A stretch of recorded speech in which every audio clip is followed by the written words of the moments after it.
Assalamualaikum warahmatullahi wabarakatuh. Hello everyone, we are from group 6 and today we are going to discuss about early approaches to study second language acquisition. Let me introduce ourselves. My name is Humam Mahbubi and then we have Muhammad Ferdy Fadillah, Dewi Safitri, Falah, Shefi, Aulia, Rahma, and Allanis, Bondestine, Clarissa.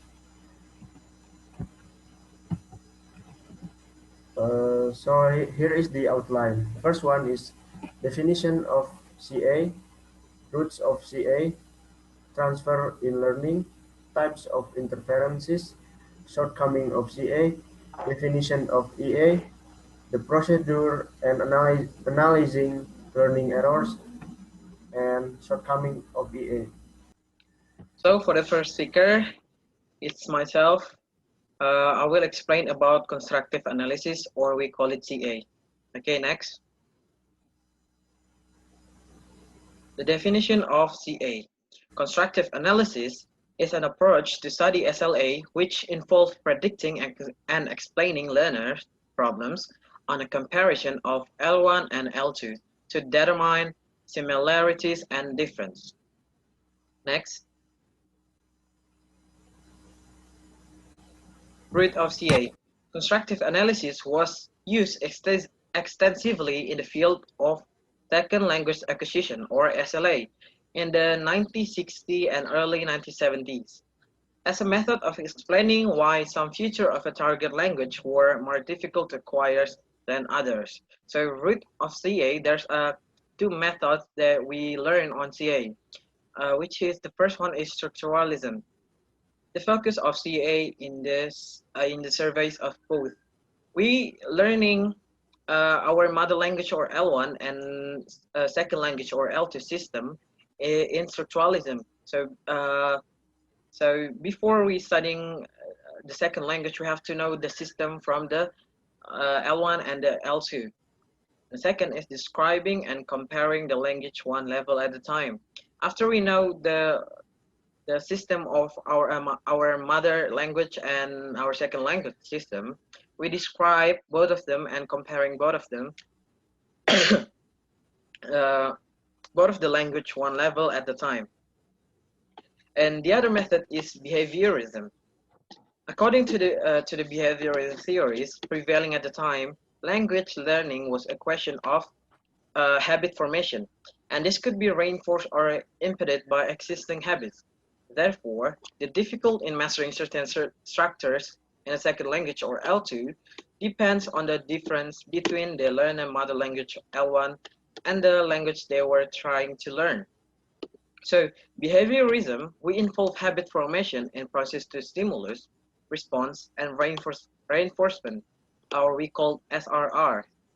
And the second one is the attitude transfer in learning is called positive or facilitating, and negative or interference. Okay, next we have language transfer. Language transfer is the replication of rules from our first language to the second language. Our knowledge and understanding of first language impact our understanding of second language. We can transfer grammar, vocabulary, syntax, semantics, spelling, morphology, pronunciation, structure, and culture to the second language. And there are two types of language transfer. The first one is positive transfer. The transfer is called positive when the same structure is appropriate in both languages. For example, Spanish plural morpheme s on nouns to English. In Spanish, we have languages to languages. And next we have negative transfer or interference. The first language structure is used inappropriately in the second language. For example, Spanish plural s to a modifier in number agreement with a noun. Next we have types of interferences. There are 5 types of interferences. The first one is same form and meaning, different distribution. As you can see the example in the book from page 36. Uh, for example, the same form and meaning, different distribution. In Spanish, La Palma Blanca. Uh, in English, the dove white. And English, the white dove. And next, same meaning, different form. In Spanish, we have ire, will go. In English, I will go. And next, same meaning, different form and distribution. In Spanish, we have agua or water in English, and English have water. Next, different from partial overlap in meaning. In Spanish, perna, meaning in English like of human, pata, meaning in English like of animal or furniture, etpa, meaning in English like of press or trip. English like similar from different meaning. Spanish asistir, meaning in English to attend. English assist. Next,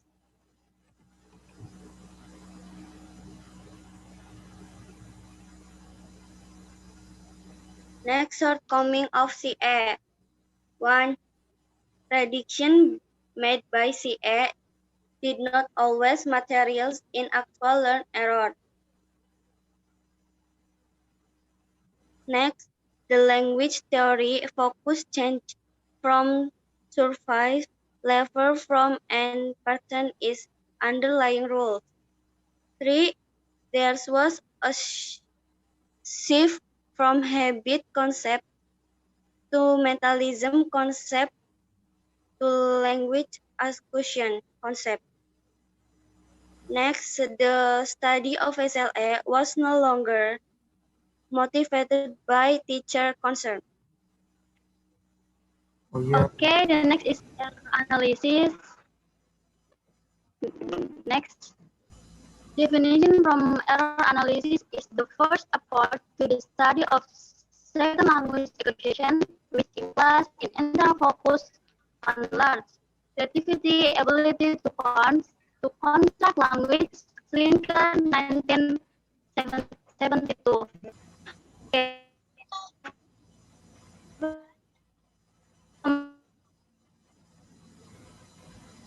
Second is the revolution in linguistics, which resolved Humam Mahbubi introduction of transformation generative. Next. There is 5 types. The procedure of analyzing learner errors at least 1994. The first type is collection of language. Step in the analysis requires determination of elements in the symbol of learner. The second is identification of error. I will tell about the difference from error and mistake. The first is error. Error is the use of wrong language because the error was not correct and happened more than once.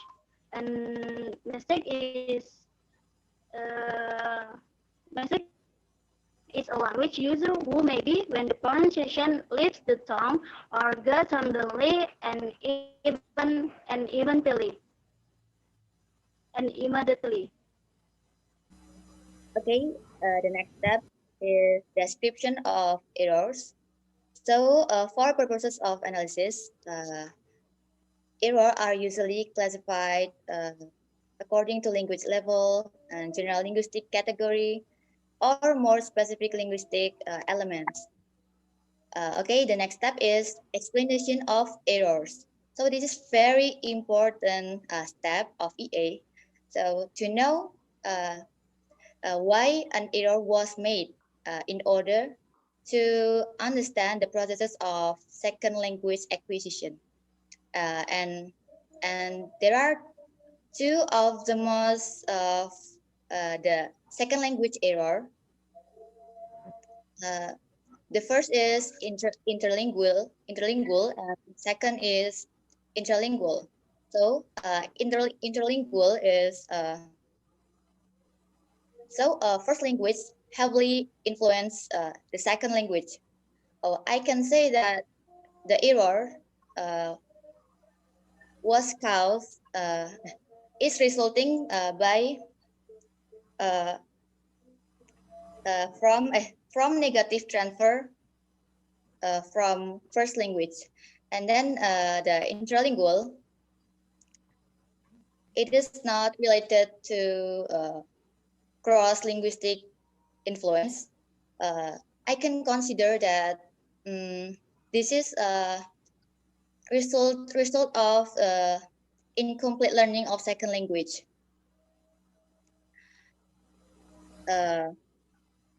Or overgeneralization. Okay, next, no. Okay, the next step is evaluation of errors. So this is the last step of EA. So this is to evaluate and draw a conclusion of what the effect, the errors on the person is being addressed. Okay, the next slide, please. So, surely EA continue as a useful procedure for study of second language acquisition, but still there is a number of shortcomings that have been noted and should be kept in mind. The first is ambiguity of classification. So it is difficult to explain accurately why an error was made. So it is related with the errors and mistake that we have explained in the previous slide. Okay, and then the next, lack of positive data. EA only focuses on the learner production or an error. So some important features of learner competence or ability may not be apparent. So EA doesn't provide the information on what the second language learner has acquired. Okay, the last shortcoming is potential for avoidance. So maybe the absence of error uh, uh, can be the result of learner avoidance. So I will give an example. Japanese and Chinese, they only make a few mistakes in English relative clauses because they avoid using the difficult structure. Okay, that's all.